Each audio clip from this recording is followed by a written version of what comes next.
3850 মিলি ampere battery. ও মাই god, phone তো নয়, যেন আস্ত একটা ব্যাটারি। আর এত বিশাল ব্যাটারি দেওয়ার কারণ কি জানেন?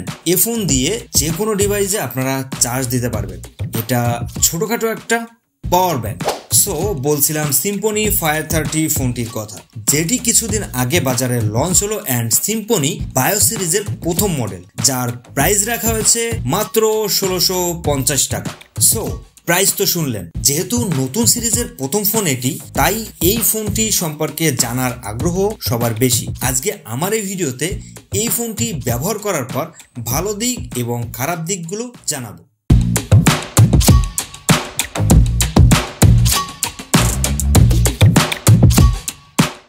Well, now let's talk about finally ফোনটি আনবক্স করব অ্যান্ড বক্সের মধ্যে কি কি অ্যাক্সেসরিজ রয়েছে এটা এক পলকে দেখে নিব।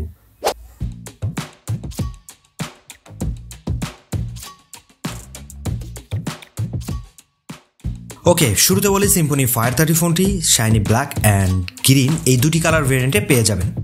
আর এই মুহূর্তে আমার হাতে থাকা ফোনটির কালার হচ্ছে শাইনি ব্ল্যাক। এই কালারটি শাইনি ব্ল্যাক হওয়ার কারণে হাতের ছাপ ধুলাবালি মোটামুটি ভাবে বোঝা যায়, কিন্তু গ্রিন কালারের ফোনটিতে এই ধরনের সমস্যা ফেস করতে হবে না। তবে পরামর্শ থাকবে, আপনারা যে কালারের ফোন ক্রয় করেন না কেন অবশ্যই ট্রান্সপারেন্ট পলি লাগিয়ে নেবেন। এছাড়া সম্পূর্ণ ফোনটি ছিল প্লাস্টিক বিল্টের।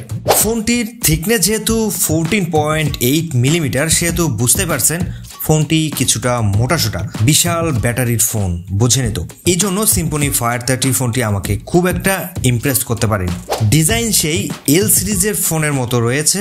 নতুন সিরিজের ফোন হিসেবে ডিজাইনে কিছুটা ইউনিক করা উচিত ছিল। আর ব্যাক সাইডে রয়েছে ট্রিপল ক্যামেরা সেটআপ। আসল ক্যামেরা হলো একটা, আর বাকি যে দুইটা ক্যামেরা দেখতে পাচ্ছেন এগুলো ফোনের ক্যামেরা না, শুধুমাত্র দেখতে সুন্দর লাগার জন্য ব্যবহার করা হয়েছে। তবে এর মেইন ক্যামেরা ছিল ভিজিএ, যেটি দিনের বেলায় প্রাইস বিবেচনায় মনকে বুঝ দেওয়ার জন্য ছবি তুলতে পারবেন।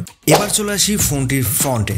এখানে কিপ্যাড প্যানেলে থাকা বাটনগুলো হলো প্লাস্টিকের, তবে প্লাস্টিকের হলেও কিছু লিখতে গেলে তেমন বেশি চাপ দেওয়া লাগে না। সফটলি প্রেস করলে বাটনগুলো স্মুথলি কাজ করে। এছাড়া এই ফোনের ডিসপ্লে যেহেতু 2.8 ইঞ্চ, সো কোনো কিছু দেখতে অসুবিধা হয় না। আর ডিসপ্লের কালার ব্রাইটনেস ছিল সবকিছু ঠিকঠাক। অ্যান্ড আরো ভালো ব্যাপার হচ্ছে আউটডোরে দিনের আলোতে কোনো কিছু দেখতে গিয়ে কোনো সমস্যা হয়নি। এনিওয়ে, ফোনটিতে দুটি সিম কার্ড ব্যবহার করা যাবে এবং এখানে দুটি সিম কার্ড স্লট ছিল স্ট্যান্ডার্ড সাইজের। সিম স্লটের হালকা নিচে রয়েছে মাইক্রো এসডি কার্ড স্লট, যেখানে চাইলে আপনি সর্বোচ্চ 16 জিবি মেমোরি কার্ড ব্যবহার করতে পারবেন।